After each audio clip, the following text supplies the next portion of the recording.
So at this time, we have the equivalent of 1 district attorney out of 16 assigned to prosecution of marijuana cases.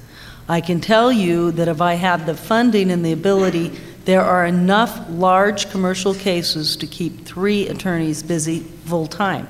We're prosecuting cases now in Ukiah as well as here in Willits and in Fort Bragg. The cases we tend to be focused on are large.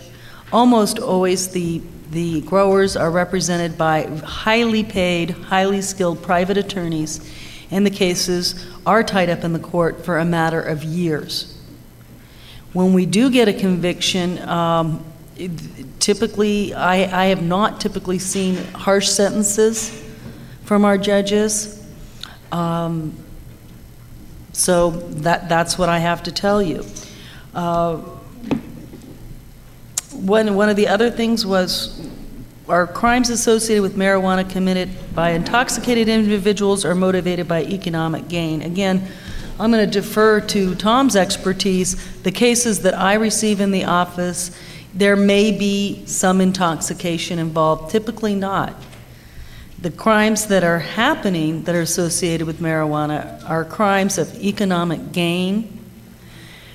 What we have heard is that people in the Bay Area and Oakland are under the impression that basically any home here has got marijuana. We know that, as the individuals living in our community, isn't true, but that has led to quite a few gang members and very dangerous people coming here and preying upon what may be a grower, that may be a commercial grower, that may be actually a very peaceful, loving, kind individual. But by virtue of having this illegal, high-priced drug available, they're coming here. And so I don't see what we used to see years ago, where crime occurring with methamphetamine addicts. I might give this to Tom so I can get my water. Is that okay? Do you mind? That was planned like that, I'm sure. Thanks. Tom, before you launch into things, I want to share with the public a couple of survey results which might help you form your first remarks. One of the questions was, if marijuana were legalized, the price would fall and the criminal element in Mendocino County would be reduced. 75% of the respondees agreed with that statement. Yeah. And without marijuana, violent crime would rise because people would become desperate for money. On the opposite side, 65% thought that was really wrong, that violent crime would not rise without marijuana. But the statement that had a pretty strong, even stronger agreement was that of all the statements that best fit your perception of the passage of Measure B was this: citizens are concerned about the presence of organized crime and huge grows in Mendocino County. Just under 80% of you agreed with that statement. So, Tom, perhaps you could tell us that in following the passage of Measure B and its suspension by Judge Banke, how you were going about enforcing the limits and attacking the huge grows. Okay, well, if you want me to answer that question, I'd start right in the middle of my topic. I'd rather start off with how I was going to lead off, if that's okay. But I'll cover the organized crime factor and how our county has lost its innocence. And if anybody in this room doesn't believe that we've lost our innocence, I'm here to tell you that the sleepy little county of Mendocino is not the sleepy little county. We have people in our county who we can all agree on this, that we don't want them in our county because of the violence. So I'll cover that a little bit more. But what I'd like to do is start out of telling you, in my opinion, and through the state laws, of why we are where we are.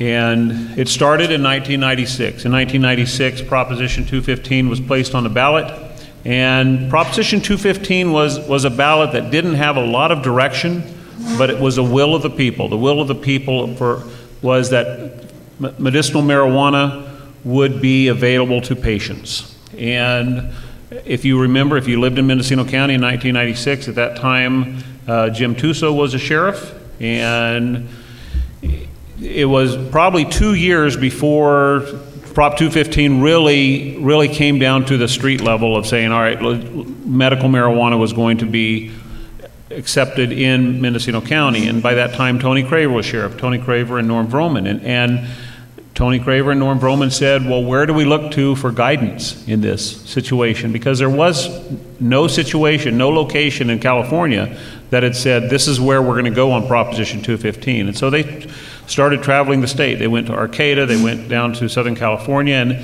and they came up with the 6 plants and 18 plants. That was the initial limit of where we're going to go on marijuana. And during the 10-year, it changed to 100 square foot and so forth. But in 2000, Mendocino County passed Measure G. And as the district attorney stated, Measure G's purpose was to decriminalize marijuana, not just medical marijuana, but marijuana on a whole, a small grow of marijuana.